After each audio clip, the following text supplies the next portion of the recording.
We see the story of Jesus going to the cross, and everything seems to kind of be hand in hand. And then there's this one character that seems to interrupt the narrative. His name's Barabbas. We don't even know much about him except that he's a murderer, a leader of an insurrection, a rebel. And why he's even mentioned, sometimes I'm not so sure. It's like, what? This is about Jesus going to the cross.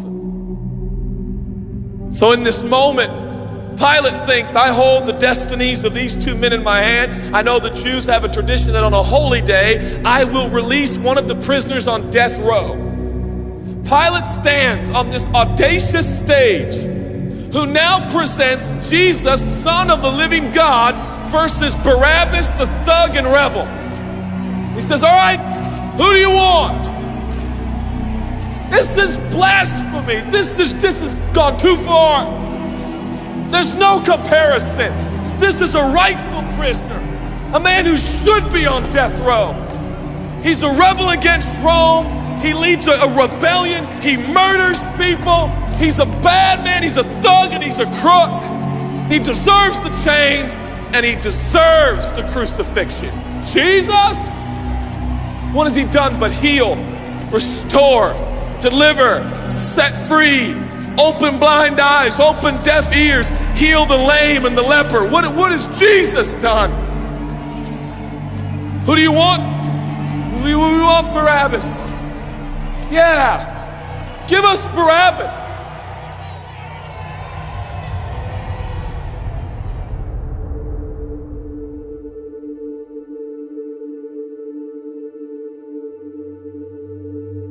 People say, give us Barabbas. The Roman soldiers come up and they put the key in and they unlock Barabbas from his chains and shackles. And he walks down the platform, welcomed by all of his thug friends. Yeah, the people love me. Yeah, that's right. I don't even know who this Jesus guy is, but all I know is my people love me. There seems to be no conscience in Barabbas. There's no record of him turning to Jesus and saying, I owe you everything now, for you have set me free. No, I don't see any of that in Barabbas. And God knew that. Jesus stood there, silent, for he knew the will of the Father. He said, it's fine, Father. Let him have Barabbas. For Jesus knew that the Father would have to treat Jesus like Barabbas so he could treat Barabbas like Jesus.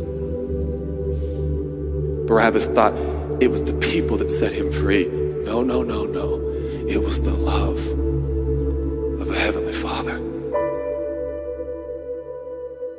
When I look at this story, I realize who Barabbas really is. That's me. That's you. That's us. And I felt, I was reading this the other day, and I felt God speak to me. I love Barabbas. I love him. But God, he's a bad man. I love him. And I wanted him to go free.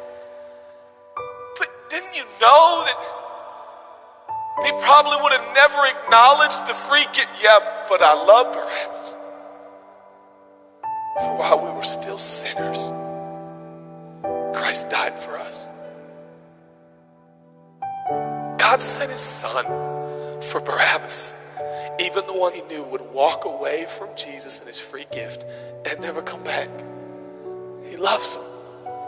And the nerve, the gall, and the audacity of believers to think, I got saved by grace, but now that I'm in this deep, dark place of bondage, I better work hard to get myself out. What? That's the opposite of the gospel. Are you bound? Are you held under the power of this temptation, this sin? Do you feel like it's controlling you? What are you going to do? I'm going to shake myself free. Stop it! No, you won't. You're no match for the powers of hell, and the urges of sin will not overcome it, and you will never overcome it. You'll just be another statistic. There's no answer within yourself. Your own merit, your own goodness, your own discipline, your own devotion will not save your marriage and will not save your kids. There's only one, and he's the one that took your place. He's the one that stood silently on the platform with Pilate and said, yes, let him have Barabbas. Take me.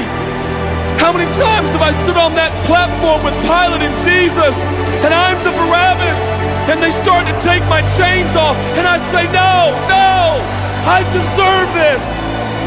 I deserve the guilt. I deserve the shame. I deserve the consequence. I deserve it.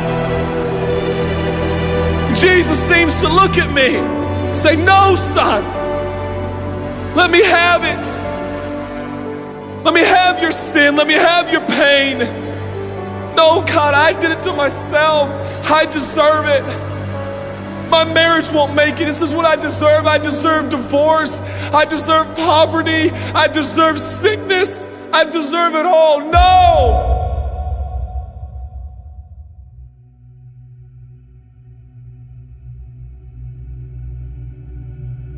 God, I'm so ashamed. Give me your shame. But God, what if I do it again? I'll still be here. Oh, God, I don't want to hurt you. I love you. I don't want to do this anymore. Give me your sins, son.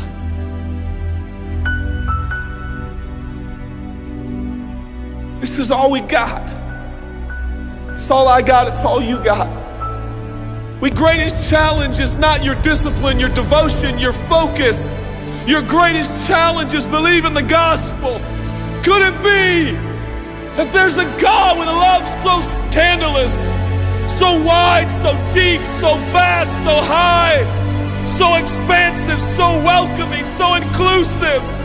Let me have your sin, son. Okay. And I give him my sin. And I stand in this empty space of forgiveness and acceptance while Jesus walks off to the cross that I deserve. I see him walking to the post to be whipped.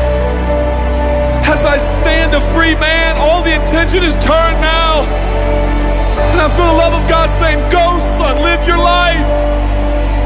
I'll pay the price.